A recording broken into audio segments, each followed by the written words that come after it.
Belajar IPA bersama Bimatika. Teman-teman, kali ini kita akan belajar mengenai klasifikasi makhluk hidup. Nah, materi-materi yang akan dibahas kita akan pecah sedikit-sedikit, dan kali ini hal yang akan kita bahas adalah ciri-ciri dari makhluk hidup. Di sini terlihat ada 8 ciri makhluk hidup, ya.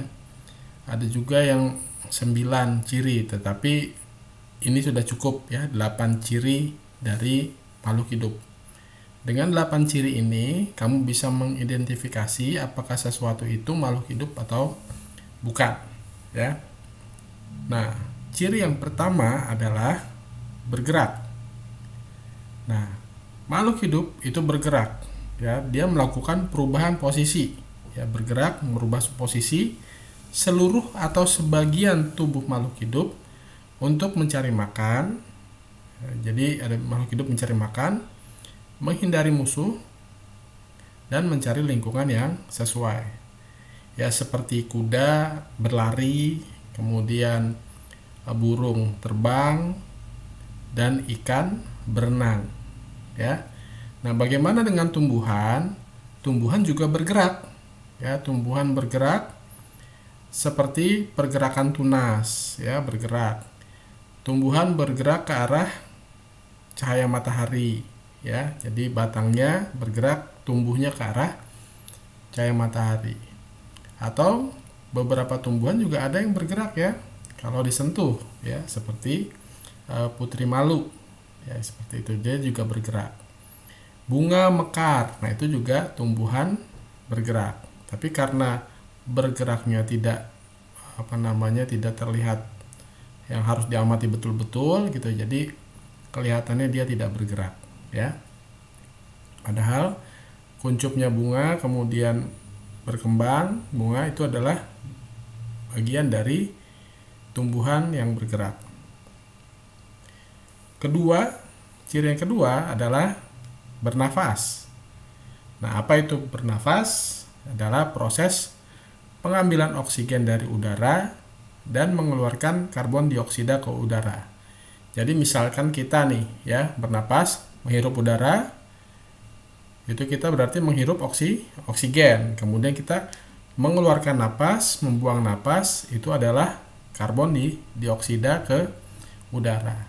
Nah, proses bernafas itu seperti ini. Zat makanan ditambah oksigen. Nah, ini ada proses pembentukan energi nih, zat makanan ditambah oksigen. Nah, hasilnya nanti ada energi, tenaga, kita bertenaga. Kemudian sisa-sisanya adalah karbon dioksida dan air, atau di sini uap air, ya, yang keluar dari pernafasan kita, ya, itu bernafas. Manusia bernafas dengan paru-paru, ya. Umumnya hewan darat, ya, seperti kambing, kelinci, sapi juga bernafas dengan paru-paru. Sedangkan ikan, ya, bernafas menggunakan insang. Nah, oksigen yang diperoleh ikan itu dari oksigen yang terlarut di air yang difilter oleh insang, ya.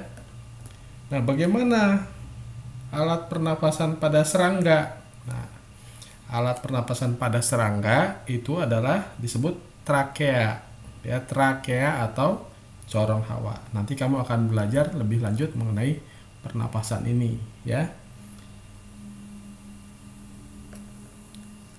Nah, sekarang tadi hewan dan manusia. Bagaimana dengan tumbuhan? Nah, tumbuhan juga bernafas. Bernafasnya melalui apa? Melalui mulut daun atau stoma. Banyaknya, kalau banyak berarti menjadi stomata, ya. Nah, ada di mana? Ada di daun, ya, di bawah, bagian bawah, ya, permukaan bawah daun. Dan juga tumbuhan bisa bernafas melalui permukaan kulit batang yang disebut sebagai lentisel, ya, melalui lapisan kulit yang masih muda, ya. Seperti itu. Kita lanjutkan lagi sifat atau ciri-ciri makhluk hidup berikutnya, yaitu memerlukan makan. Nah, memerlukan makan berarti kita akan butuh nutrisi, energi ya untuk makan. Ya. Kita bergerak ya, kalau tidak makan lemas gitu ya, kurang bertenaga ya. Nah, sekarang makhluk hidup memerlukan makanan untuk peroleh tenaga atau energi ya. Tetapi tumbuhan yang kita tahu ya, di sekitar kita itu dia bisa menyusun zat makanan sendiri. Dengan cara apa? Dengan cara fotosintesis. Nah, fotosintesis ini dia mengubah bahan anorganik menjadi bahan organik. Yang dibutuhkan adalah H2O, air, ditambah CO2, karbon dioksida, dan cahaya matahari. Nah, prosesnya itu kemudian menghasilkan glukosa, C6H12O6 ini glukosa, gula ya, ditambah O2 air. Jadi menghasilkan air. Nah, kalau glukosanya sudah terlalu banyak yang tidak bisa dipakai sendiri untuk dimakan sendiri, maka glukosanya dijadikan cadangan ya, kadang-kadang di batang, di akar gitu ya.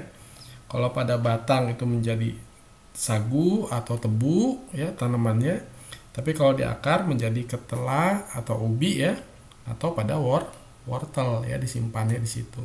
Nah, itu kadang-kadang kita yang makan ya nanti ya. Nah, lanjut kita ciri-ciri yang keempat, mengeluarkan zat sisa, ekskresi. Nah, zat sisa ini bukan yang berkaitan sama pembuangan zat sisa makanan ya. Tapi di sini adalah zat sisa metabolisme di dalam tubuh, yaitu metabolisme adalah semua proses kimia yang terjadi dalam tubuh makhluk hidup yang akan menghasilkan sisa-sisa metabolisme ya. Nah, sisa-sisa ini harus dikeluarkan agar tidak meracuni tubuh. Melalui apa saja? Pernafasan ya. Contoh sisa di pernafasan adalah karbon dioksida dan uap air. Kemudian urin ya, melalui saluran kencing ya, urin. Kemudian getah empedu itu hati dan keringat. Jadi alat-alat organ tubuh yang berkaitan dengan pembuangan zat sisa atau ekskresi adalah paru-paru untuk pernafasan ya, kemudian ginjal, urin, di getah empedu adalah hati ya, hepar kita, dan keringat melalui kulit. Jadi ada sekitar 4 organ tubuh yang melakukan ekskresi. Nah, ciri yang kelima. Nah, ini ciri yang kelima. Tumbuh dan berkembang. Makhluk hidup itu tumbuh dan berkembang. Maksud tumbuh apa artinya? Ukurannya bertambah, makin tinggi, makin berat gitu ya. Terus menyusut ke ukuran semula? Tidak ya, tidak kembali ke ukuran semula. Nah, untuk berkembang artinya proses perubahan makhluk hidup menuju kedewasaan. Cara berpikirnya makin berkembang, kemudian mampu berkembang biak untuk binatang ya, bisa punya anak gitu ya. Seperti itu. Nah, itulah adalah tumbuh dan berkembang. Beda ya, tumbuh itu ukurannya bertambah besar dan makin berat. Kalau berkembang itu menuju ke dewasa. Ciri yang keenam, ciri makhluk hidup yang keenam adalah berkembang biak atau reproduksi. Ya, masing-masing makhluk hidup berbeda-beda nih untuk melakukan proses reproduksinya ya. Jadi ada yang dengan proses generatif atau proses kawin, ada yang proses vegetatif. Dan untuk tumbuhan pun begitu, seperti itu. Nah, untuk di tumbuhan itu adalah di bunga untuk generatifnya ya. Nah, nanti akan dibahas lebih banyak lagi mengenai proses reproduksi ini. Yang penting kamu tahu ciri-ciri dari makhluk hidup yang keenam adalah berkembang biak. Oke, lanjut, peka terhadap rangsang. Nah, makhluk hidup mempunyai kemampuan untuk bereaksi terhadap perubahan di sekitarnya. Kenapa? Karena makhluk hidup dilengkapi oleh alat indera yang peka terhadap rangsangan ya. Kalau kita manusia apa panca indera ya, kita bisa mendengar ya rangsangan bunyi, rangsangan suhu di kulit kita ya, tekanan ya. Kalau kamu dicubit berasa sakit seperti itu ya. Kemudian ada angin bertiup juga berasa gitu ya. Kemudian mata bisa melihat ya, rangsangan cahaya ya. Kemudian kita bisa mencium bau seperti itu ya. Itu artinya peka terhadap rangsangan, atau bahasa biologinya IPA-nya adalah iritabilita ya, iritabilita. Ciri-ciri makhluk hidup yang ke-8 ya, lo mampu beradaptasi ya, beradaptasi terhadap lingkungannya ya. Kadang-kadang makhluk hidup harus beradaptasi melalui bentuk tubuh ya, misalnya bebek gitu ya, dari mulutnya gitu ya. Kemudian jerapah gitu, lehernya panjang gitu ya, makan makanan yang di atas gitu ya, atau rumput. Kemudian alat-alat tubuh, organ tubuhnya ya seperti ikan memiliki seperti pelampung, dia bisa naik bisa turun gitu ya di air. Kemudian kulitnya juga bisa streamline di air, mudah bergerak ya.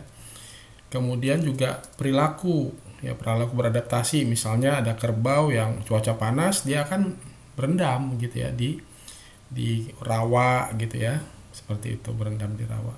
Jadi perilaku atau adaptasi bentuk tubuh, alat-alat tubuh itu untuk mendukung bertahan hidup.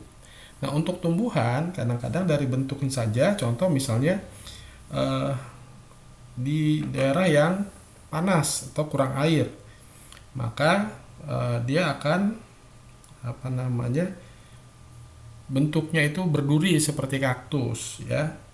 Kemudian kalau tempatnya lembab gitu ya, maka tumbuhannya misal berdaunnya lebar ya untuk mempercepat penguapan ya, seperti itu. Jadi kemampuan beradaptasi adalah ciri utama makhluk hidup untuk dapat bertahan hidup. Nah, demikian teman-teman yang harus kamu ingat, ada 8 ciri-ciri makhluk hidup ya: bergerak, bernafas, memerlukan makan, mengeluarkan zat sisa, tumbuh dan berkembang biak, peka terhadap rangsang, dan mampu beradaptasi. Nanti kita akan lanjutkan lagi ya mengenai klasifikasi makhluk hidup. Ya, sampai sini dulu teman-teman. Saya Firman, pamit mundur. Assalamualaikum warahmatullahi wabarakatuh.